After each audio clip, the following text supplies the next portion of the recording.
The rain was coming down hard that Thursday night in November when I saw them. A young man, maybe 19 or 20, holding a baby close to his chest, under the old railroad bridge in downtown Atlanta. They were both shivering, and the tent they had set up looked like it could fall apart any second. I had been driving back from a business dinner when my car broke down near the bridge. While waiting for my driver to pick me up, I decided to walk around. That's when I saw him. Something about the way he held that baby made my heart skip a beat. Even from far away, even in the dark, I could see something familiar in his face. I walked closer, and my heart almost stopped. Those eyes, that nose, the way he tilted his head when he was thinking. It was like looking at my son Marcus when he was that age, 30 years ago. "Excuse me," I called out softly, not wanting to scare them. The young man looked up at me with tired, scared eyes. The baby in his arms couldn't have been more than 6 months old. "I'm sorry, sir," he said quickly. "We're not causing any trouble. We'll move along if you want us to." I stepped closer into the light from a nearby street lamp. "What's your name, son?" He hesitated for a moment. "Javon," he said quietly. "Javon Williams.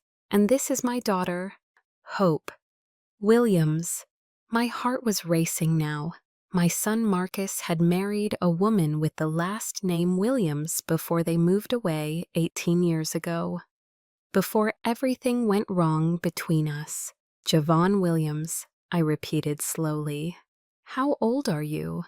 19, he said, looking confused about why a stranger was asking so many questions. I felt my knees go weak. The math was right, the age was right, and those eyes, those were definitely Marcus's eyes. "Son," I said, my voice shaking, "what's your father's name?" Javon's face changed when I asked that question. His eyes got sad and angry at the same time. "Marcus Williams, but he's dead. He died when I was little." Dead? My son was dead? But that couldn't be right. I had been getting reports about Marcus for years, from the private investigator I hired. He was alive and well, living in California with his family. So why would this boy think his father was dead? "When did he die?" I asked gently. "When I was 1 year old," Javon said. "My mom told me he got sick and passed away. She said he didn't have any family left, so it was just me and her." My heart was breaking into a million pieces. This was my grandson. I was sure of it now. And he had been told his father was dead, but Marcus wasn't dead. He was very much alive. Which meant, "What about your grandfather?" I asked, even though I was scared to hear the answer. Javon shrugged. "Mom said he died before I was born. Said my dad never really talked about his family much." I felt like I had been punched in the stomach. Not only had Marcus told his son that I was dead, but he had let his own son become homeless. My grandson was living under a bridge with a baby, thinking he had no family in the world. "Javon," I said slowly, "my name is Theodore Williams, and I think I might be your grandfather." The look on his face was something I will never forget. His mouth fell open, and he stared at me like he had seen a ghost. The baby started crying, probably because she could feel how tense her daddy had become. "That's not possible," he whispered. "You're dead. My mom showed me your death certificate when I was little." A fake death certificate. My own son had created a fake death certificate to make his son think I was dead. But why? What had happened between Marcus and me that was so bad he would do something like this? "I'm very much alive, son," I said softly. "And if you'll let me, I'd like to help you and little Hope get somewhere warm and safe tonight." Javon was shaking now, and not just from the cold. "I don't understand," he kept saying. "I don't understand." I pulled out my phone and called my driver. "Charles, I need you to come pick me up at the railroad bridge on Pine Street. And Charles, we're going to have 2 extra passengers tonight." While we waited for the car, I sat down on an old crate next to Javon. The baby had stopped crying and was looking at me with big, curious eyes. "She's beautiful," I told him. "What happened to her mother?"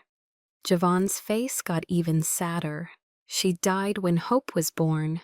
It was just me and Hope after that.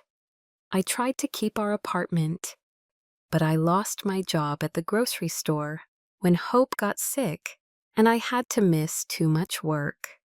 We've been out here for 2 months now." 2 months. My great-granddaughter had been living under a bridge for 2 months, and I never knew she existed. "Where's Marcus now?" I asked. "I told you, he's dead," Javon said, but his voice sounded less sure now. "Javon," I said gently, "your father isn't dead. I've been having him watched for years, hoping someday we could fix things between us. He lives in Los Angeles with his wife. They have a big house and 2 cars. The color drained from Javon's face. "That can't be true." "It is true, son. And what's worse is that he knows about you. He's known about you this whole time." Charles pulled up in the black SUV, and I helped Javon gather their few belongings: the tent, some clothes, a few bottles for the baby, and a small stuffed elephant that looked like it had seen better days. As we drove through the city, Javon kept staring out the window like he was in a dream. "Where are we going?" he asked. "First, we're going to get you and Hope some warm clothes and a good meal," I said. "Then we're going to my house so you can get some rest.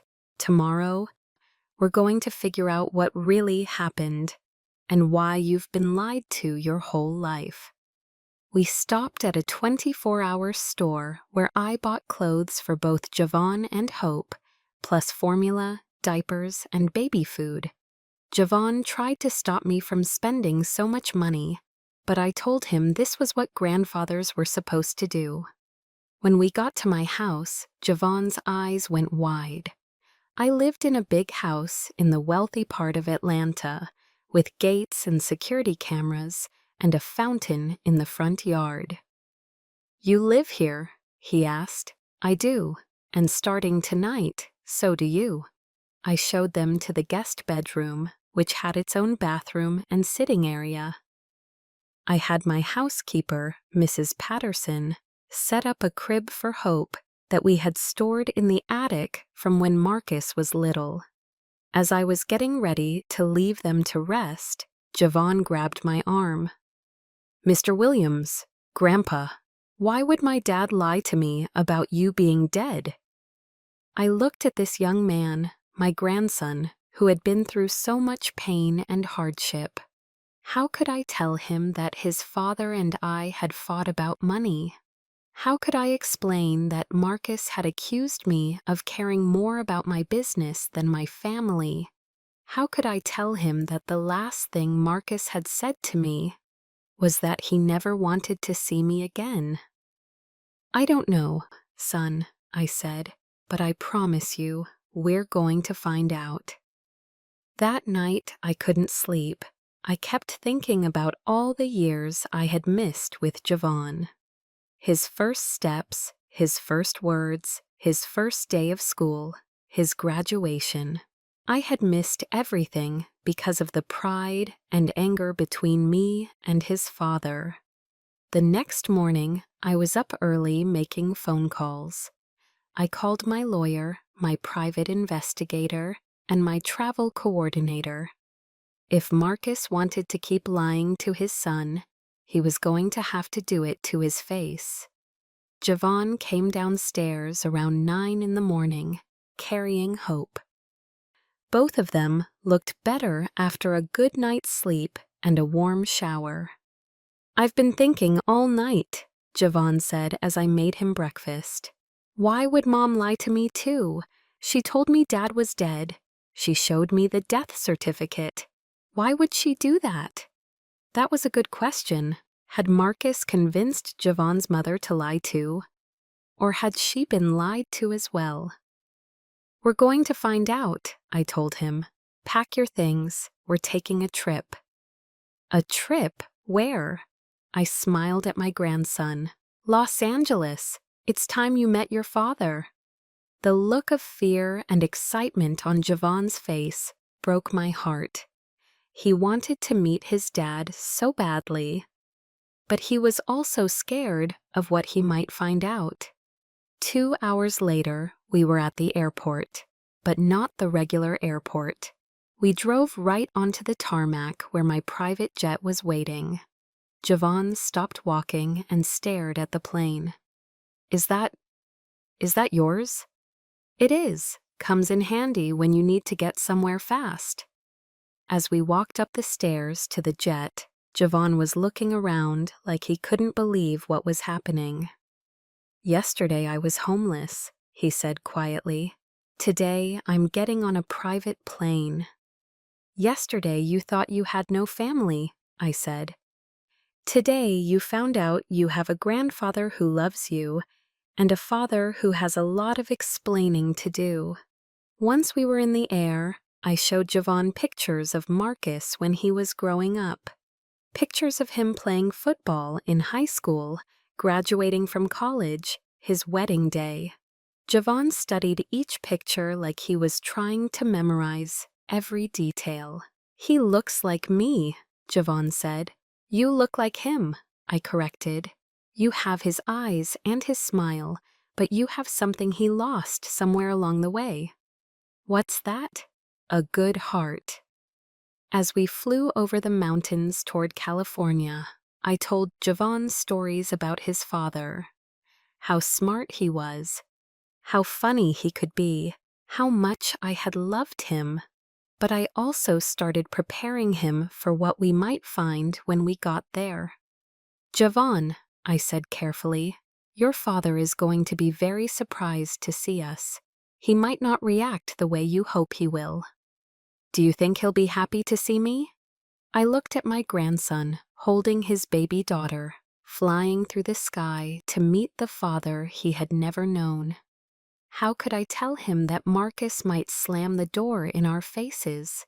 How could I prepare him for the possibility that his father might choose his new family over the son he had abandoned? "I hope so, son," was all I could say. I really hope so. But before I continue, drop a comment below and let us know where in the world you're watching from. We love seeing how far our stories reach. And don't forget to subscribe to the channel to help us reach that big 1,000 subscriber milestone. We're so close, and every single subscriber counts. It's completely free for you, but it means everything to this channel. Also, on the final screen, I've left a video and a playlist that I promise will surprise you. Seriously, don't miss them. Thank you so much for watching all the way through. Now, go ahead and hit that subscribe button to be part of the journey. 3 hours later, we landed in Los Angeles. I had my California driver, Rodriguez, pick us up in another black SUV. As we drove through the busy streets of LA, I could see Javon getting more and more nervous. "What if he doesn't believe I'm his son?" Javon asked. "Trust me," I said. "One look at you and he'll know." Marcus lived in Beverly Hills, in a house that probably cost more than most people make in their entire lives. It had a big iron gate, perfect green grass, and 3 fancy cars in the driveway. He's rich, Javon said, staring at the house. Very rich, I agreed. Which makes it even harder to understand why he let you live under a bridge. We got out of the car and I rang the doorbell.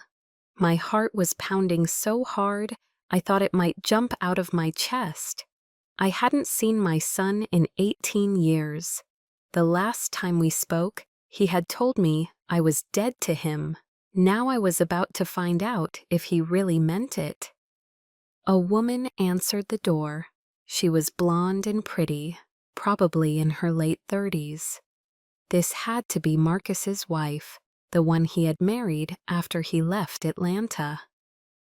"Can I help you?" she asked politely. "Is Marcus home?" I asked. "I'm Theodore Williams, his father." The woman's face went completely white. "That's not possible," she whispered. "Why isn't it possible?" I asked. "Because Marcus told me his father died before we met." Another lie. Marcus had told his wife I was dead too. "Well, as you can see, I'm very much alive," I said. "And this is Javon, Marcus's son." The woman looked at Javon and gasped. "Oh my God, you look just like—" She couldn't finish the sentence. "Like his father?" I suggested. "Yes, he does." "Marcus!" the woman called into the house. "Marcus, you need to come here right now." We heard footsteps, and then Marcus appeared in the doorway. He was 47 now, with some gray in his hair and lines around his eyes. But he was still my son, still the little boy I had taught to ride a bike and throw a baseball. When Marcus saw me, he went completely still. His face turned the same white color as his wife's had. "Dad," he whispered. "Hello, Marcus," I said calmly. "I think it's time we had a talk." But Marcus wasn't looking at me anymore. He was staring at Javon with an expression I couldn't read. Fear, guilt, shame. "Who is this?" Marcus asked, even though I could tell he already knew. "This is your son, Javon," I said. "The son you told everyone was dead. The son you've been letting live homeless under a bridge for the past 2 months." Marcus's wife looked back and forth between Marcus and Javon. "You have a son?" she asked her husband. "You told me you didn't have any children." "I can explain," Marcus said quickly. "Can you?" I asked. "Can you explain why you told your son I was dead?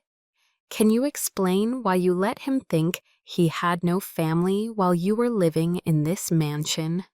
Can you explain why your granddaughter has been sleeping in a tent?" That's when Marcus noticed the baby in Javon's arms. His face got even whiter, if that was possible. "You have a granddaughter too?" his wife asked, her voice getting louder. "Tiffany, please," Marcus said to his wife. "Let me handle this." "Handle this?" Tiffany shouted. "You lied to me about having a son. You lied to me about your father being dead. What else have you lied to me about?" 2 small children, probably around 8 and 10 years old, came running to see what all the noise was about. When they saw Javon holding Hope, they stared with wide eyes. "Who's that?" the little girl asked. "Nobody," Marcus said quickly. "Nobody?" I repeated, feeling my anger start to rise. "This is your brother, sweetheart. And that's your baby niece." "We have a brother?" the little boy asked excitedly. "Kids, go to your room," Marcus ordered. "No," I said firmly. "They should hear this. They should know the truth about their father." Marcus finally stepped outside and closed the door behind him. "Dad, you don't understand."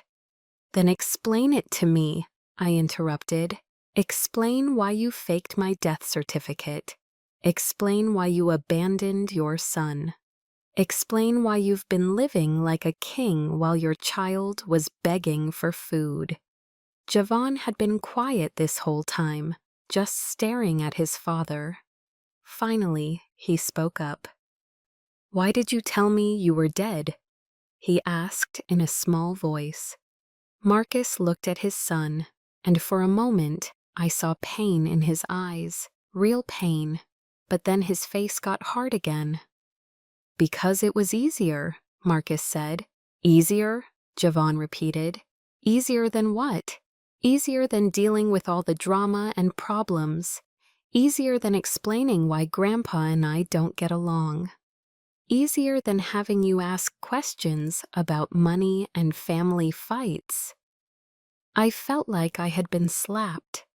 "So you told everyone I was dead to avoid explaining our argument?" "It wasn't just an argument, Dad," Marcus exploded. "You chose your business over your family every single time. When Mom was sick, you were traveling for work.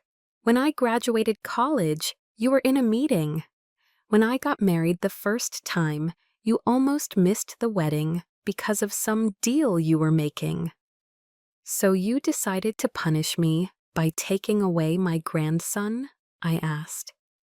"I decided to protect my son from growing up thinking money was more important than people." "By letting him grow up with no money at all?" I shot back. "By letting him become homeless? By letting him think he had no family who loved him?" Marcus looked at Javon again, and I could see the guilt starting to show on his face. "I didn't know he was homeless," Marcus said quietly. "You didn't know because you never checked," I said. "You didn't know because you didn't care." "That's not true," Marcus said, but his voice wasn't as strong as before. "Then where have you been?" Javon asked, and his voice was breaking. "Where have you been for 19 years? I needed you. When Mom got sick and couldn't work, I needed you.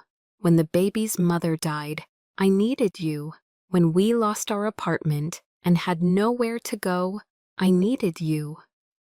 Tears were running down Javon's face now, and the baby was starting to fuss because she could feel how upset her daddy was. "I thought you were dead," Javon continued. "I cried for you. I missed you. I wondered what you would think of me, what advice you would give me, what you would say when you met your granddaughter. And you were alive this whole time. You were alive and you didn't care." Marcus was crying now too. "I did care. I do care. I didn't know how to fix things. Too much time had passed." "Too much time had passed?" I repeated. "Marcus, he's 19 years old. You had 19 years to fix things." "And what about the money?" Tiffany asked from behind the door. It was clear she had been listening to everything. "What money?" Marcus asked.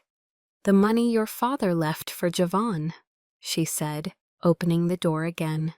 "I heard you talking to your lawyer about it years ago. You said your father had left money for his grandson, but since everyone thought the grandfather was dead, no one would ever come looking for it." My blood ran cold. "What money, Marcus?" Marcus's face went completely pale. He looked like he might faint. "Marcus," I said slowly, "what money is she talking about?" "It's not what you think," Marcus said quickly. "Then tell me what it is." Marcus took a deep breath. "When you wrote your will years ago, you left money for any grandchildren you might have someday. When Javon was born, the lawyers contacted me about setting up a trust fund for him." "How much money?" I asked, even though I was afraid to hear the answer. $50 million, Marcus whispered. Javon dropped to his knees right there on the sidewalk. Hope started crying because her daddy was crying, and shaking and making scared noises. $50 million? Javon repeated. "There was $50 million for me this whole time?" "Where is that money now, Marcus?" I asked. even though I already knew the answer. Marcus couldn't look at any of us. I used it. You stole it, I corrected. I was going to pay it back, Marcus protested. When? I demanded. When were you going to pay back $50 million? When were you going to tell your son he wasn't really poor? When were you going to stop letting him live under a bridge while you spent his inheritance? I bought this house with some of it, Marcus admitted, and the cars, and I invested in some businesses. I thought I could make it grow and then give him even more money when he turned 21. But the investments didn't work out, did they? I asked. Marcus shook his head. Most of the money is gone. Javon was still on his knees, rocking back and forth, while the baby cried in his arms. $50 million, he kept saying. $50 million. Javon, I said gently, helping him stand up, let me hold hope for a minute. I took the baby and held her close while Javon tried to process what he had just learned. His father was alive. His grandfather was alive. He had brothers and a stepmother he never knew about. And his father had stolen $50 million that was supposed to be his. I want to go home, Javon said quietly. This is your home, Marcus said desperately. You can stay here. We can be a family. No, Javon said, looking at his father with eyes full of hurt and anger. You're not my family. Family doesn't lie to each other. Family doesn't steal from each other. Family doesn't let each other live under bridges. He took Hope back from me and started walking toward the car. Javon, wait, Marcus called after him. But Javon didn't stop walking. He got in the SUV and closed the door. I looked at my son one more time.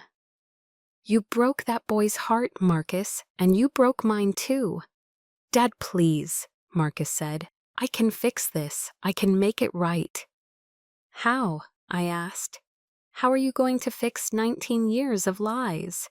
How are you going to fix letting your son live homeless? How are you going to fix stealing his future? I don't know, Marcus admitted, but I want to try. I shook my head. It's too late for trying, son. It's time for doing. As I walked back to the car, I could hear Tiffany screaming at Marcus behind me. She was asking him what else he had lied about, what else he had stolen, what else he had hidden from her. In the car, Javon was staring straight ahead with tears running down his face. Hope had fallen asleep in his arms, probably exhausted from all the crying and stress. I'm sorry, Grandpa, Javon said as we drove away from the house. Sorry for what? Sorry that your son turned out to be such a terrible person. I reached over and squeezed his shoulder. Marcus made his own choices, Javon. They don't reflect on you at all. You're a good man who's been dealt some bad cards, but that's going to change now. How is it going to change? The money is gone. I'm still homeless. I still don't have a job. You're not homeless anymore, I told him. You're coming home with me. And as for the money, well, your father might have stolen your inheritance, but I'm still alive. Which means I can make a new one. Javon looked at me with hope in his eyes for the first time since we had gotten to Los Angeles. Really, really, and this time, I'm going to make sure no one can steal it from you.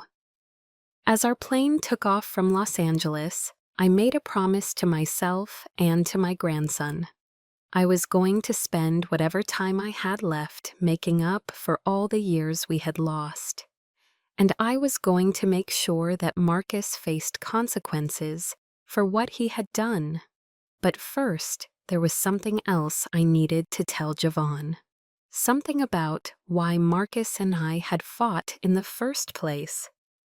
Something that would explain why Marcus had been so angry about money and family. Something that would change everything Javon thought he knew about his family. But that secret would have to wait until we got home. Because once I told Javon the truth about what really happened between me and his father, there would be no going back. The truth was about to destroy what was left of our family.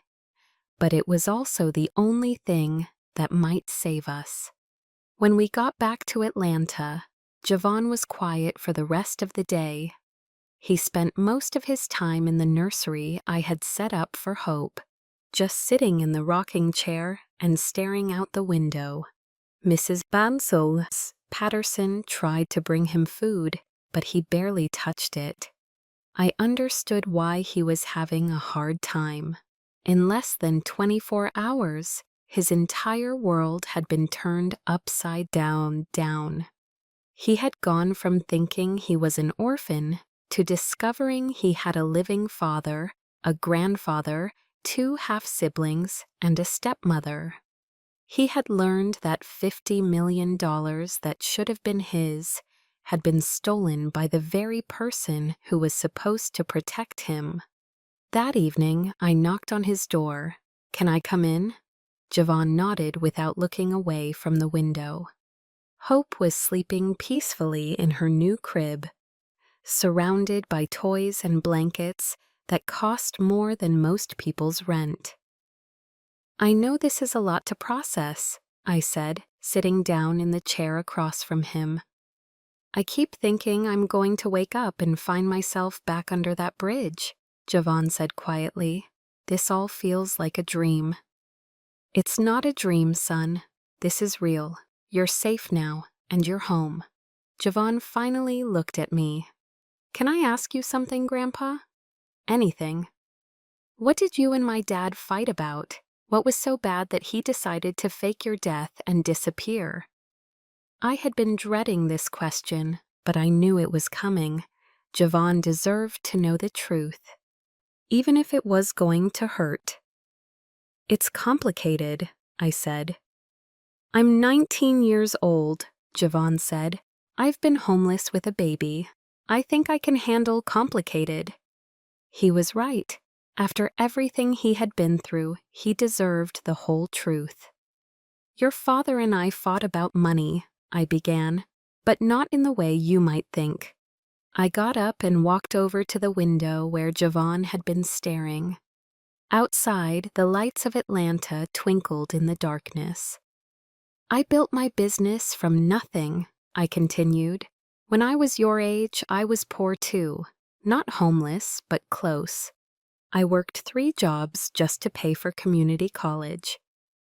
I was determined that my children would never have to struggle the way I did."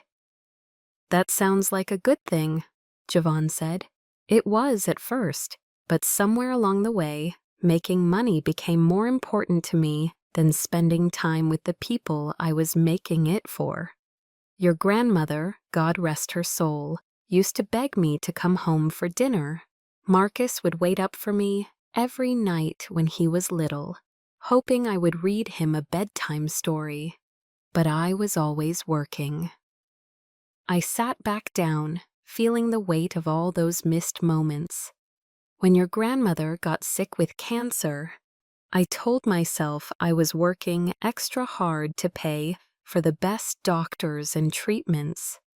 But the truth was, I was scared. I didn't know how to handle watching the woman I loved die slowly.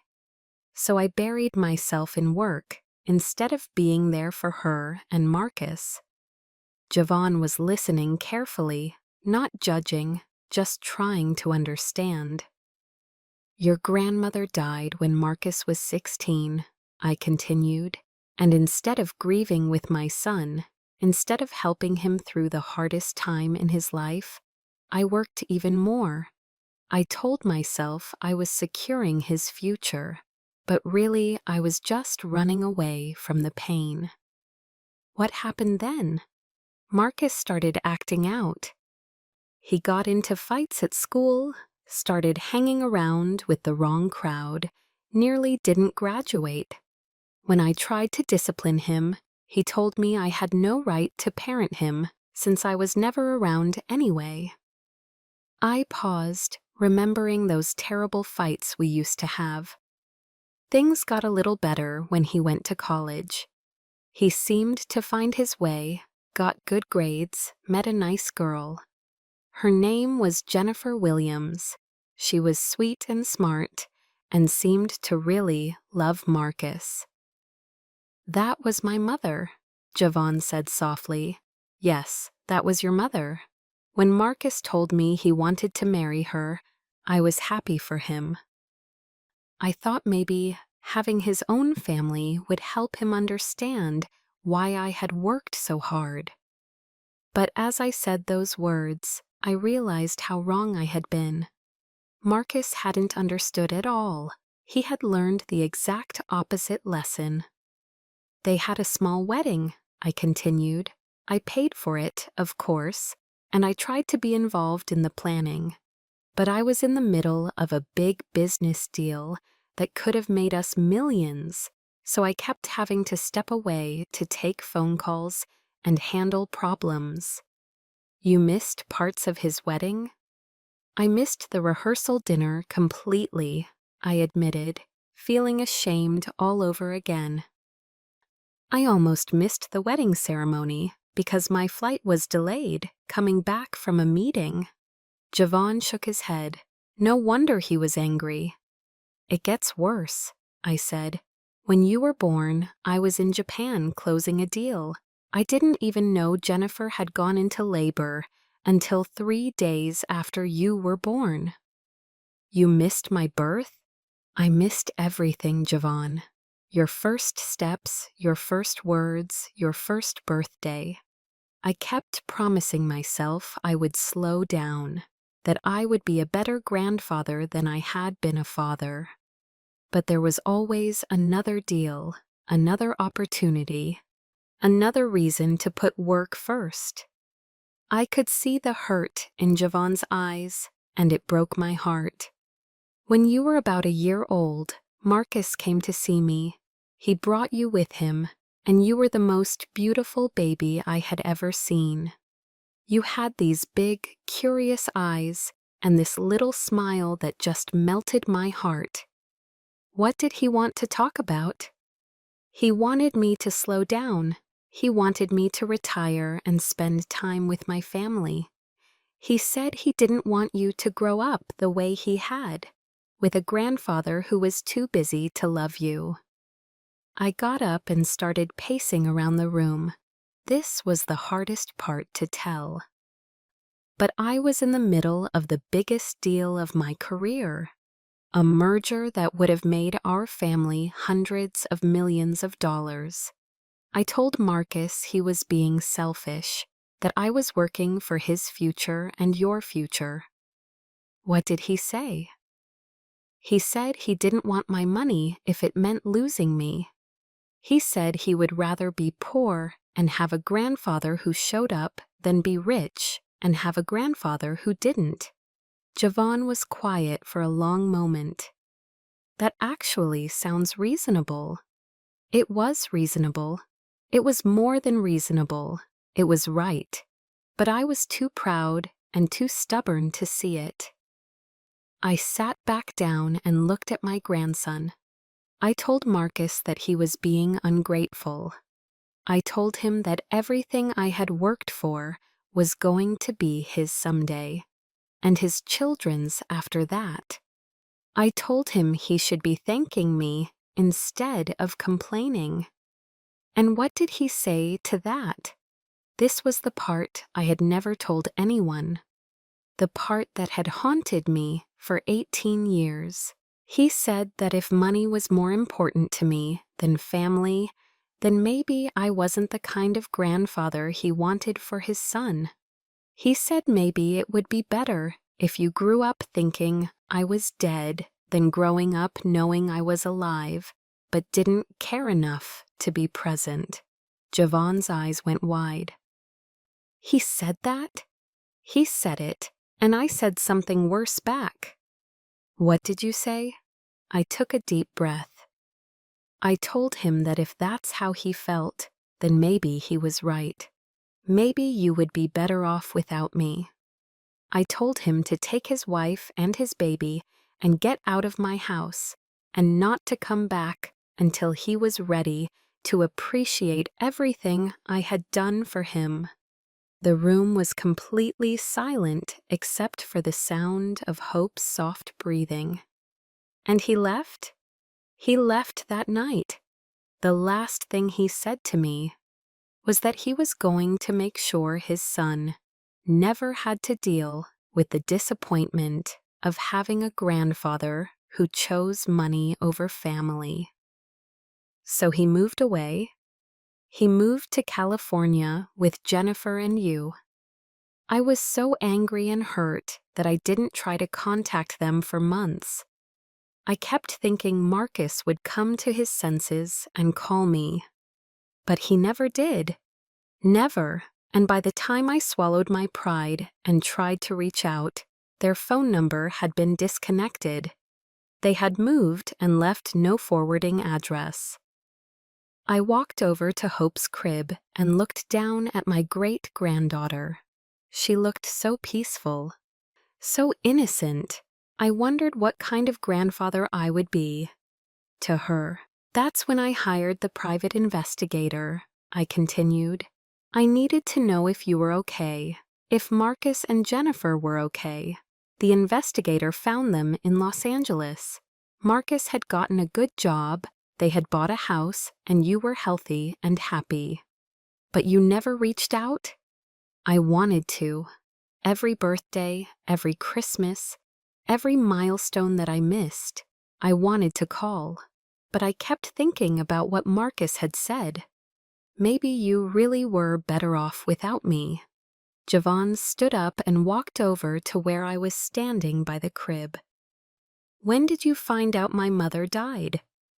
The investigator told me when it happened. You were 18, just starting your senior year of high school.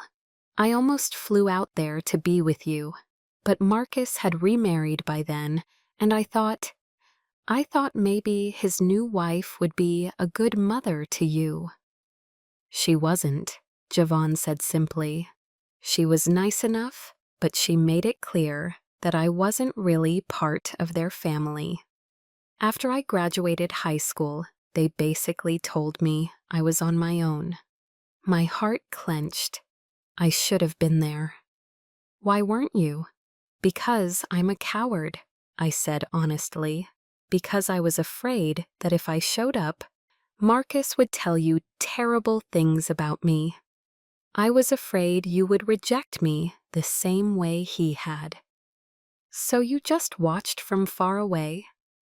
I watched and I waited, and I hoped that someday I would get a chance to make things right. I never imagined that chance would come with finding you homeless under a bridge. Javon was quiet for a few minutes, processing everything I had told him. Grandpa, he finally said, can I ask you something else? Of course. Do you think my dad was right to do what he did? Not the lying and stealing part, but the part about protecting me from you? That question hit me like a punch to the gut. Because the honest answer was yes, Marcus had been right to protect his son from me. The version of me that existed 18 years ago would have been a terrible grandfather. I would have missed Javon's games and recitals and graduations, just like I had missed Marcus's. The man I was 18 years ago, I said. Yes, I think Marcus was right to protect you from him. That man cared more about making money than making memories. That man thought providing financially was the same thing as providing emotionally. And what about the man you are now? I looked at Javon, this wonderful young man who had been through so much, but still had kindness and hope in his eyes. The man I am now understands that the biggest mistake of my life was choosing work over family. The man I am now would give up every dollar I have for the chance to be the grandfather you deserved. And what about the money I was supposed to inherit? Are you angry at my dad for stealing it? I had been wondering when Javon would ask about this. $50 million was a lot of money to lose, even for someone like me. I'm angry that he lied to you about it, I said. I'm angry that he let you struggle when there was money that could have helped you. But the money itself, honestly, Javon, I'm almost glad it's gone. Why? Because now I get to do something I should have done 18 years ago. Instead of just leaving you money when I die, I get to give you something better while I'm alive. What's that? A grandfather who shows up. Javon smiled for the first time since we had gotten back from California. I'd like that. Good, because I have some plans for us. Starting tomorrow, we're going to begin building a life together. A real life, where family comes first and money comes second.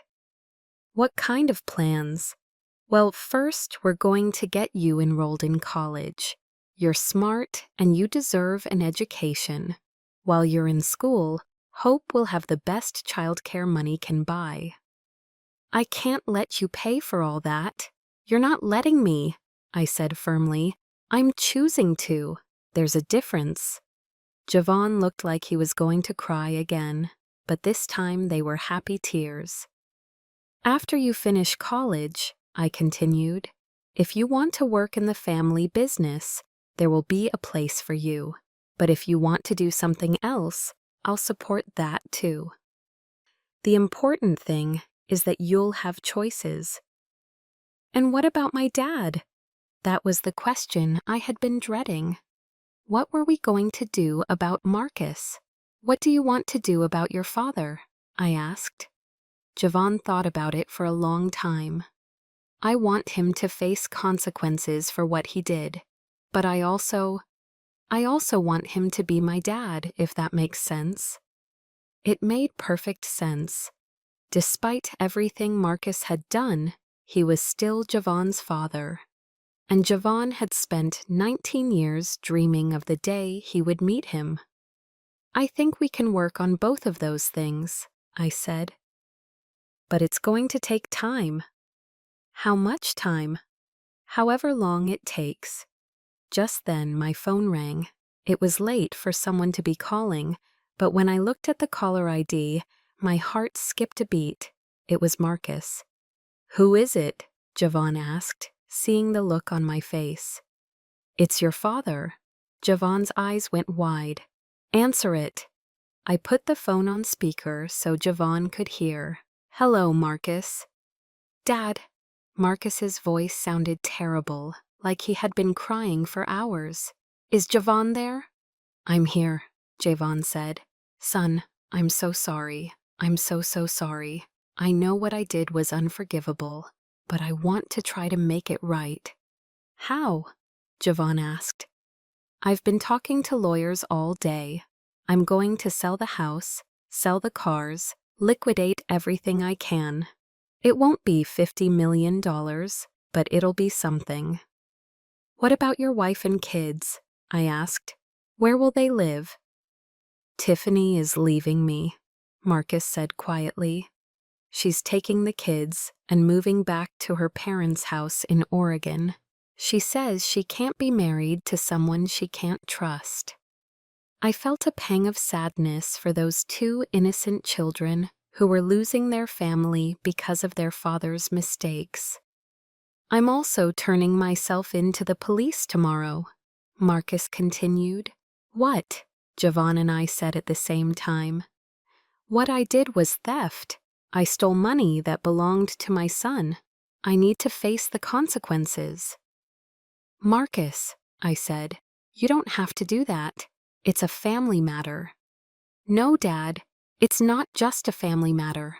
I committed a crime, multiple crimes.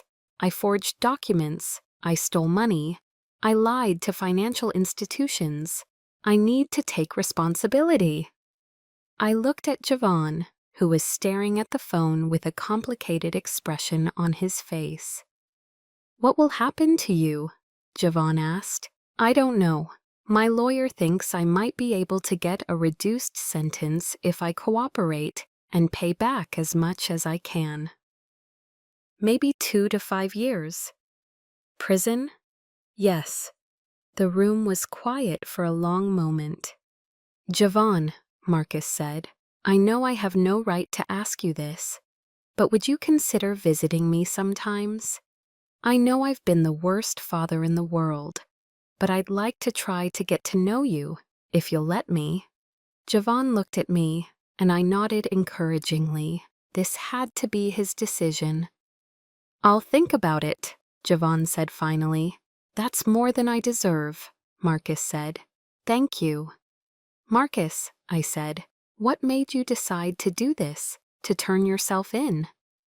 After you left today, I sat in my driveway for 3 hours, thinking about what kind of man I had become. I thought about Mom and how disappointed she would be in me. I thought about the son I abandoned and the granddaughter I've never even held. I thought about you, Dad, and how I blamed you for choosing money over family, then turned around and did the exact same thing, only worse. Marcus's voice was breaking now. I realized that I'm not the victim in this story. I'm the villain, and the only way I can start to become a better man is to face the truth about what I've done. It's going to be hard, I warned him.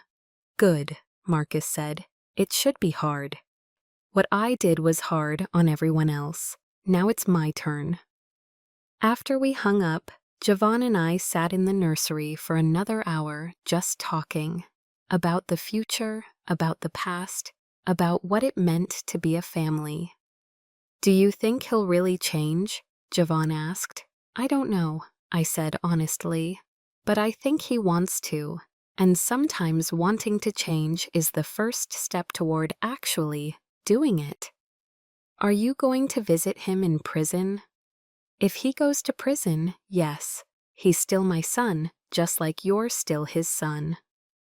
Family doesn't stop being family just because someone makes mistakes. Even big mistakes? Even big mistakes. As we were getting ready to say goodnight, Javon had one more question for me.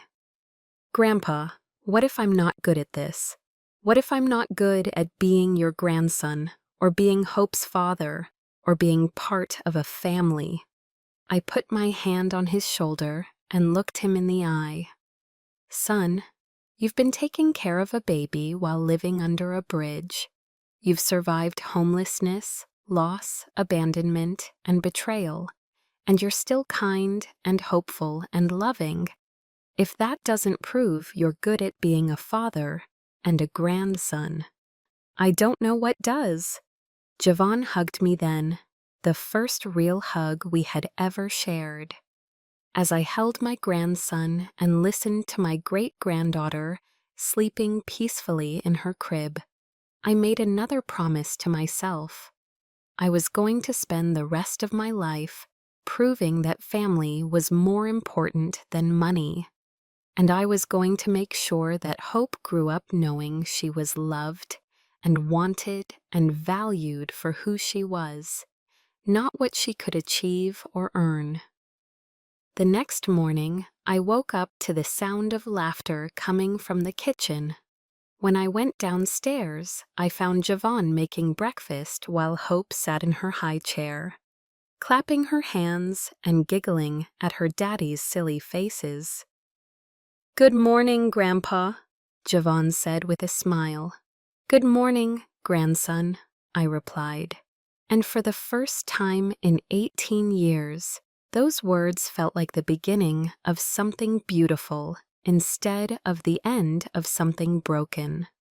But our story was far from over, because that afternoon we were going to get a phone call that would change everything again. A call that would reveal one more secret One more lie, one more betrayal that none of us saw coming. A secret that would make Marcus's theft look small by comparison. A secret that would threaten to tear apart the family we were just beginning to rebuild. The phone call came at 3:47 in the afternoon on a Tuesday. I remember the exact time because I was teaching Javon how to change a tire on one of my cars in the garage. Hope was napping upstairs, and we were having one of those perfect grandfather-grandson moments that I had missed out on for so many years. "Theodore Williams?" the voice on the other end asked when I answered my phone. "This is Theodore. My name is Patricia Henderson. I was Jennifer Williams's best friend, Javon's mother." I felt my heart skip a beat. Javon looked up from where he was crouched by the tire, hearing his mother's name. "Hello, Patricia," I said carefully. "How can I help you?" "I need to talk to you and Javon, in person. It's about Jennifer, and it's about Marcus, and it's about some things that happened before Jennifer died that you both need to know." "What kind of things?" "Things I should have told someone years ago, but I was scared. Things that will change how you think about everything that's happened." I looked at Javon, who had stood up and was wiping his hands on a rag, clearly interested in what this woman had to say about his mother. "Where are you?" I asked. "I'm in Atlanta. I drove here from California as soon as I heard that Javon had found you." "How did you hear about that?" "Marcus called me yesterday. He's turning himself in to the police, and he wanted me to know that Javon was safe with you." "Are you at a hotel?" "Yes, the Hampton Inn downtown." I looked at Javon, who nodded. "We'll pick you up in an hour," I said. The drive to the hotel was quiet. Javon seemed nervous about meeting his mother's best friend, and I was wondering what kind of secrets this woman could possibly have that would change everything. Patricia Henderson was a small woman in her 40s, with kind eyes and graying hair. When she saw Javon in the hotel lobby, she started crying immediately. "Oh my goodness," she said, hugging him tightly. "You look so much like your mother. She would be so proud of you." "Thank you," Javon said softly. We went up to her hotel room, where Patricia had papers and photographs spread out all over the bed. "I've been carrying these secrets for 5 years," she said as we sat down, "ever since Jennifer died. I promised her I would never tell anyone, but after what Marcus did to you, Javon, I can't keep quiet anymore." "What secrets?" I asked. Patricia took a deep breath. "Jennifer didn't die from complications during childbirth, like Marcus told everyone." Javon went completely still. "What do you mean?" "Your mother died from cancer, Javon. The same cancer that killed your grandmother, Theodore. It's genetic, and Jennifer had been fighting it for 2 years before Hope was born." I felt like the world had tilted sideways. "That's not possible." Marcus lied," Patricia said firmly. "Jennifer made him promise to lie about it." "Why?" Javon asked, his voice barely above a whisper. "Because she didn't want you to spend your life worrying about getting sick. She didn't want you to live in fear of cancer the way she had after watching Marcus's mother die from it." Patricia picked up a photograph from the bed and handed it to Javon. It showed Jennifer in a hospital bed, thin and bald from chemotherapy, holding a newborn baby. "This was taken 3 days before she died," Patricia said. "She held on just long enough to make sure Hope was healthy and to say goodbye to you." Javon stared at the photograph with tears streaming down his face. "She was sick this whole time?" "She was diagnosed when you were 17. She didn't tell you because she didn't want it to affect your senior year of high school. She was hoping the treatment would work, and she could tell you after you graduated. But the treatment didn't work, I said. It worked for a while, long enough for her to see you graduate, long enough for her to walk you to the door on your first day of community college, long enough for her to help you through your first breakup. Patricia sat down next to Javon on the couch. Your mother was the strongest person I ever knew, Javon. Even when she was sick, even when she was in pain, she kept taking care of you. She worked extra shifts at the diner to save money for your college fund, even though standing for hours made her feel terrible. College fund? Javon looked confused. What college fund? Patricia and I exchanged glances. Honey, Patricia said gently, your mother saved $47,000 for your college education. She kept it in a savings account at the bank downtown. Where is that money now? I asked, though I was starting to suspect I already knew.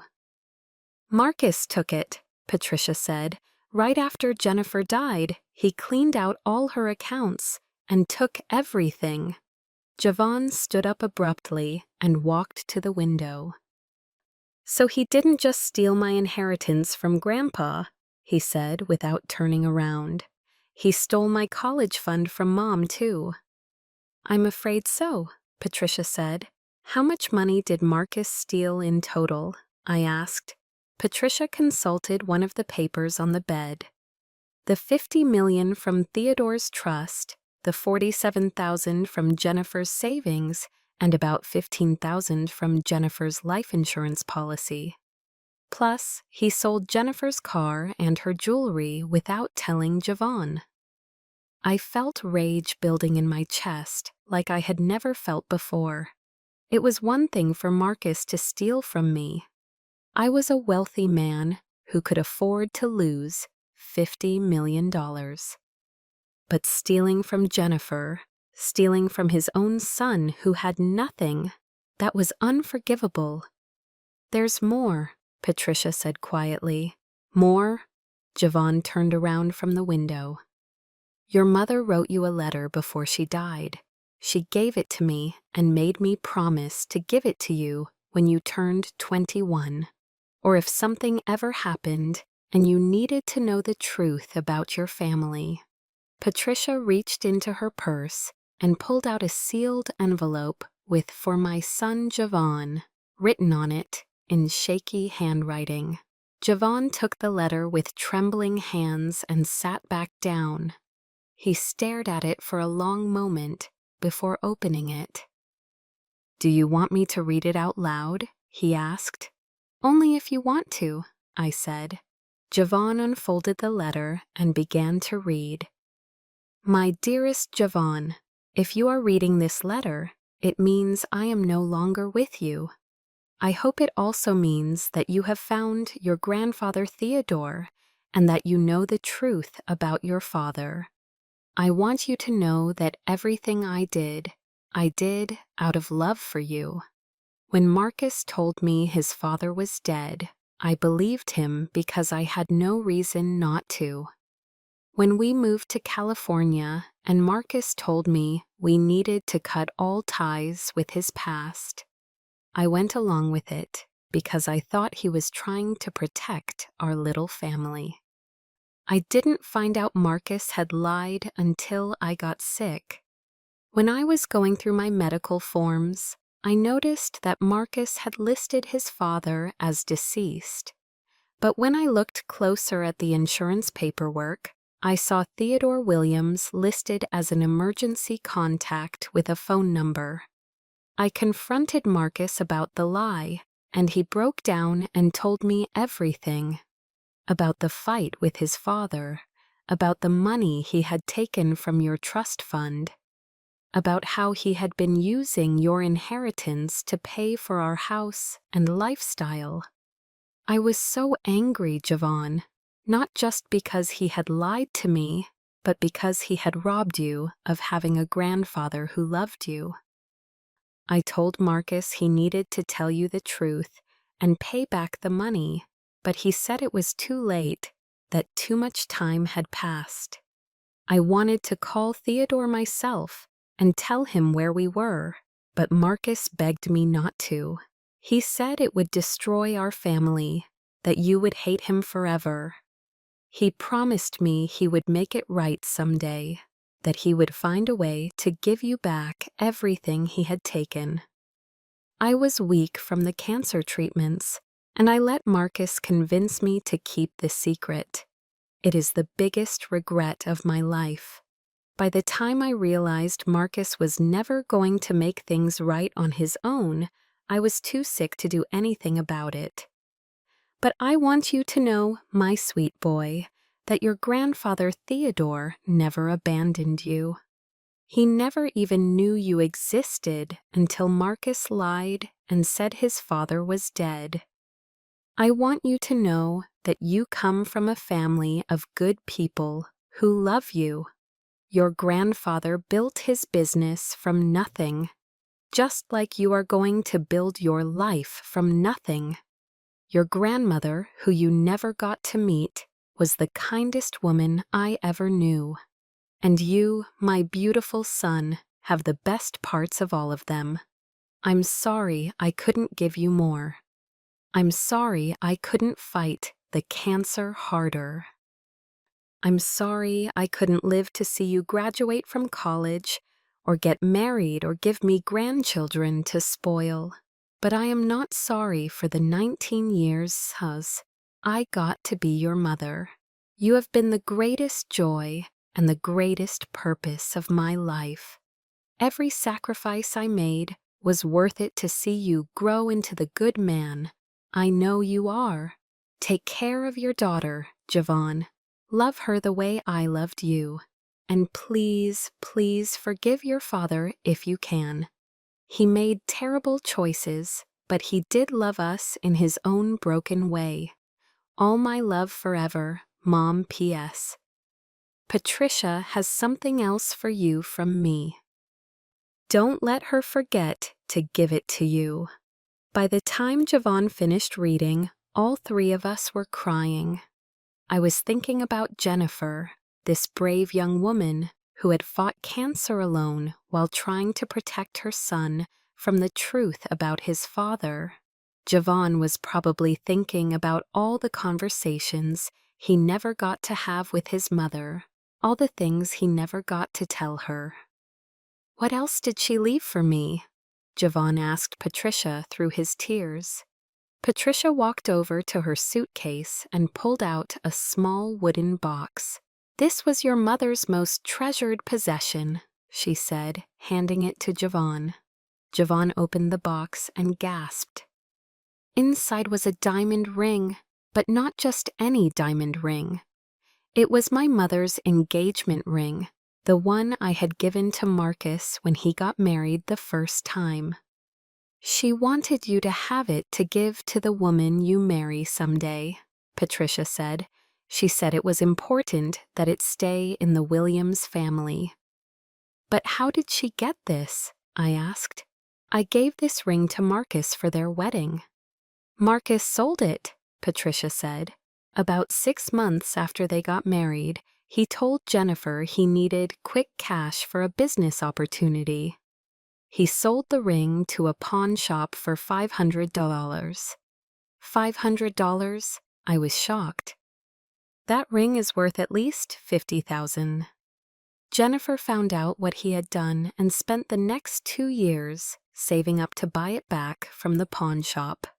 She worked double shifts, sold her own jewelry, even donated blood for money.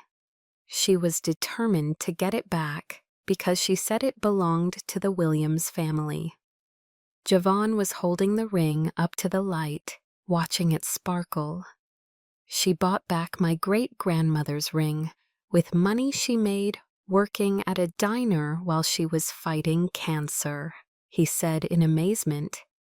That's the kind of woman your mother was, Patricia said.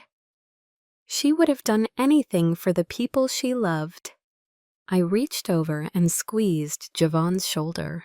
She sounds like she was an incredible woman. I wish I had gotten the chance to know her better. She talked about you sometimes, Patricia told me. After she found out you were alive, she would wonder what kind of grandfather you would have been to Javon. She hoped that someday you two would find each other. Well, I said, her hope came true, didn't it? We spent the rest of the afternoon with Patricia, learning more about Jennifer and about Javon's childhood. She showed us pictures of Javon as a little boy, told us stories about his mother's strength during her illness, and filled in the gaps that Marcus's lies had created. As we were getting ready to leave, Patricia pulled me aside. "Theodore," she said quietly, "there's one more thing you need to know." "What is it?" "Jennifer made me promise that if anything ever happened to Marcus, I would make sure Javon knew about the genetic testing." "What genetic testing?" "The cancer that killed Jennifer and your wife is hereditary. It runs in families. Jennifer had genetic testing done when she was first diagnosed, and the results showed that there's a 60% chance that any children she had would carry the gene." My blood ran cold. "Does Javon know?" "No. Jennifer made me promise not to tell him unless he was ready to handle it.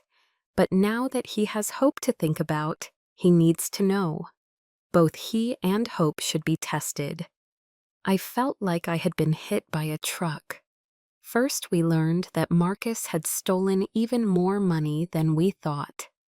Then we learned that Jennifer had died alone and in pain, keeping secrets to protect her son. And now we were learning that Javon and Hope might be at risk for the same cancer that had killed their mother and grandmother. "I'll talk to him," I said. "Good. And Theodore, he's going to need you more than ever when he finds out. This kind of news, it changes everything." On the drive home, Javon was quiet, holding his mother's letter and the ring box in his lap. "Penny, for your thoughts," I said. "I'm thinking about all the lies," he said, "all the secrets, all the things that were kept from me." "I know it's a lot to process. Do you think there are more secrets, more things I don't know?" I thought about what Patricia had just told me about the genetic testing. I thought about how I was going to have to tell Javon that he and Hope might have inherited a gene that could kill them. "I hope not," I said, which was the truth, even if it wasn't the whole truth. When we got home, Mrs. Patterson had dinner waiting for us. As we sat around the dining room table, sharing a meal like a real family, I watched Javon playing with Hope and tried to imagine how I was going to tell him about the cancer gene. After dinner, I helped Javon give Hope a bath and put her to bed. She was starting to recognize me now, and she would smile and reach for me when I walked into the room. It was the most beautiful feeling in the world, being loved by this innocent little person who didn't care how much money I had or what mistakes I had made. "Grandpa," Javon said as we were sitting in the living room later that evening, "can I ask you something? Always. Do you think my mom forgave me?" "Forgave you for what?" "For not knowing she was sick, for not taking better care of her, for not being there when she died." I looked at this young man who had been carrying so much guilt and pain, and my heart broke for him all over again. "Son," I said firmly, "your mother didn't need to forgive you because you didn't do anything wrong. She chose not to tell you she was sick because she wanted to protect you, not because you failed her in any way. But maybe if I had known, I could have helped. I could have taken care of her, and maybe if she had told you, You would have dropped out of school to take care of her, and she didn't want that.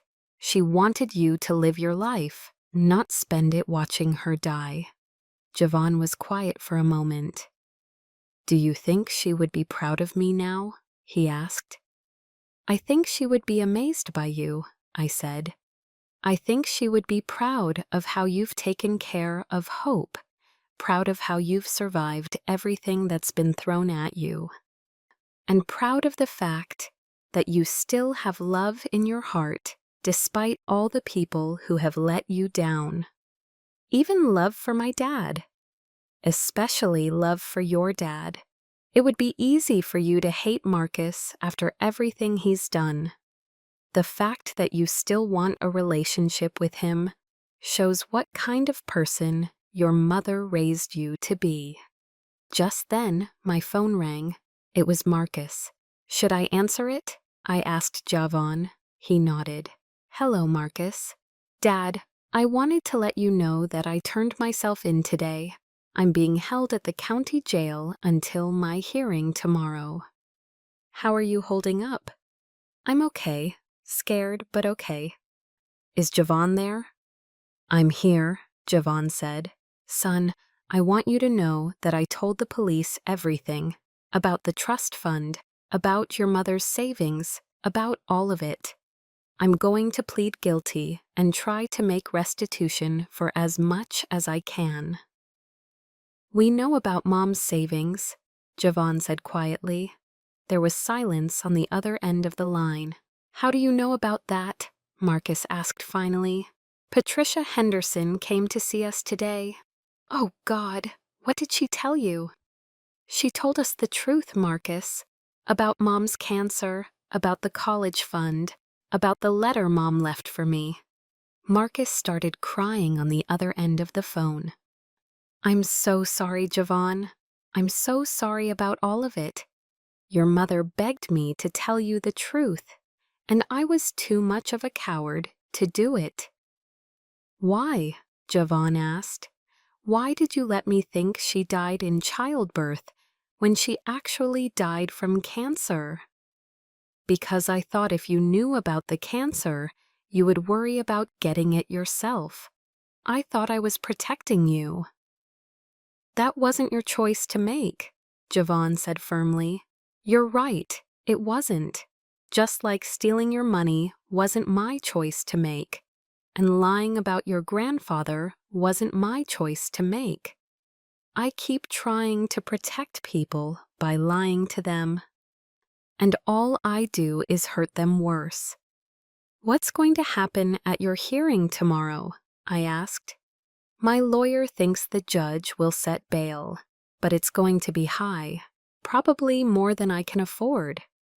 I looked at Javon, who was staring at the phone with a conflicted expression. What if someone else paid your bail? I asked. Dad, no, I can't ask you to do that. You're not asking, I'm offering.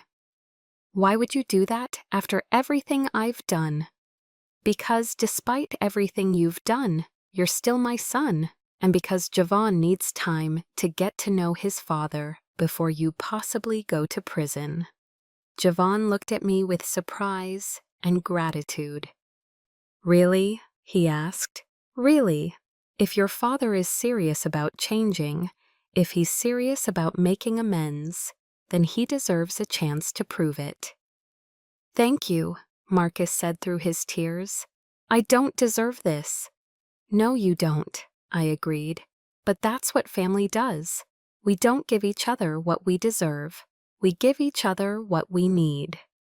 After we hung up, Javon and I sat in comfortable silence for a while, both of us thinking about the incredible day we had just had.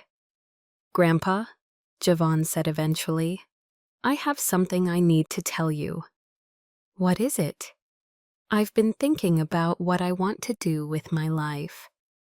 About college and career and all of that. And what have you decided? I want to study medicine. I want to become a doctor. I smiled. That's a wonderful goal, son. What kind of doctor? An oncologist, someone who treats cancer patients. My smile faded as I realized what this meant. If Javon wanted to become a cancer doctor, I was going to have to tell him about the genetic testing sooner rather than later. That's a very noble calling, I said carefully. What made you decide on that? Thinking about my mom and my grandmother, and how they both died from cancer. I want to help other families so they don't have to go through what we went through. Javon, I said slowly, there's something else Patricia told me today. Something about your mother and the cancer. He looked at me with worried eyes. What is it? Your mother had genetic testing done when she was first diagnosed, the type of cancer she had, and that your grandmother had. It's hereditary. Javon went completely still. Are you saying I might get cancer too? I'm saying there's a possibility, and there's a possibility that Hope might have inherited the gene too. For a moment, I thought Javon might faint. He put his head in his hands and took deep breaths. How big of a possibility? He asked. According to Patricia, there's about a 60% chance that you carry the gene. And if you do carry it, there's a 50% chance you passed it on to Hope. Javon was quiet for a long time, processing this information. So what do we do? He asked finally. We get you both tested, and if either of you carries the gene, we start doing regular screenings so that if cancer ever does develop, we catch it early. And if we do have the gene, what then? Then we deal with it, I said firmly. Together, as a family. Javon looked at me with tears in his eyes. I'm scared, Grandpa. I'm scared too, son. But you know what? What? Your mother lived with this fear her whole life, and she still found the courage to have you, and to love you, and to fight for you. If she could be brave, so can we. That night, as I was getting ready for bed, I thought about everything that had happened over the past few days. I had found my grandson living under a bridge. I had learned that my son was a thief and a liar. I had discovered that my grandson's mother had died alone and in pain, keeping secrets to protect her son. And now I had learned that both Javon and Hope might be at risk for cancer. It would have been easy to feel overwhelmed by all the tragedy and drama. But as I looked out my bedroom window at the lights of Atlanta, I realized that I didn't feel overwhelmed at all. I felt grateful. Grateful that I had found Javon before it was too late. Grateful that I was getting a second chance to be the grandfather I should have been all along. Grateful that Marcus was finally ready to face the consequences of his actions. And grateful that, no matter what the genetic tests revealed, I would be there to help Javon and Hope through whatever came next. The next morning, I woke up to the sound of Hope crying. But when I got to the nursery, I found Javon already there, changing her diaper and singing to her softly. "Good morning," I said. "Good morning, Grandpa. I've been thinking about what you said last night." "Which part?" "The part about being brave like Mom was. I've decided you're right.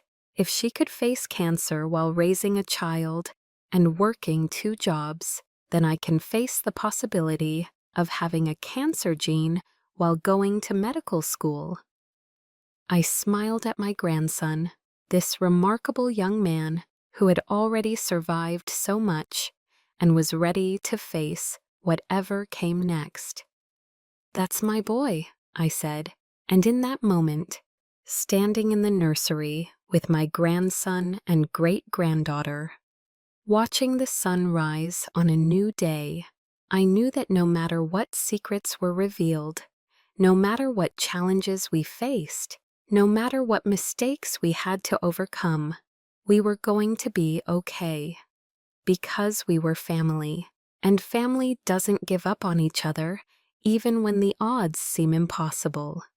We were going to fight for each other, protect each other, and love each other through whatever came next, and that was going to be enough. 2 hours later, we were at the courthouse for Marcus's bail hearing. When they brought him out in handcuffs, Javon gasped. Marcus looked terrible, thin, pale, and broken. But when Marcus saw Javon sitting in the courtroom, his whole face lit up. "Thank you for coming," he mouthed silently. The judge set bail at $500,000, which I paid without hesitation. As we walked out of the courthouse together, 3 generations of Williams men, I realized that this was just the beginning of our story. Marcus had a trial to face and possibly years in prison. Javon had genetic testing and medical school ahead of him. Hope had a whole life to live and dreams to chase. And I had a family to love and protect and guide, no matter how much time I had left. It wasn't going to be easy, but the best things in life never are. Did you enjoy my story? Which city are you listening from? Let's connect in the comments. If you liked this story, you can support me by sending a super thanks. It helps me keep bringing you more stories like this. Thank you so much for your kind support. I look forward to reading your comments about the story. On the screen, you'll see 2 new life stories I highly recommend, and there's plenty more on my channel. Don't forget to subscribe, and I'll see you in the next life story. With love and respect.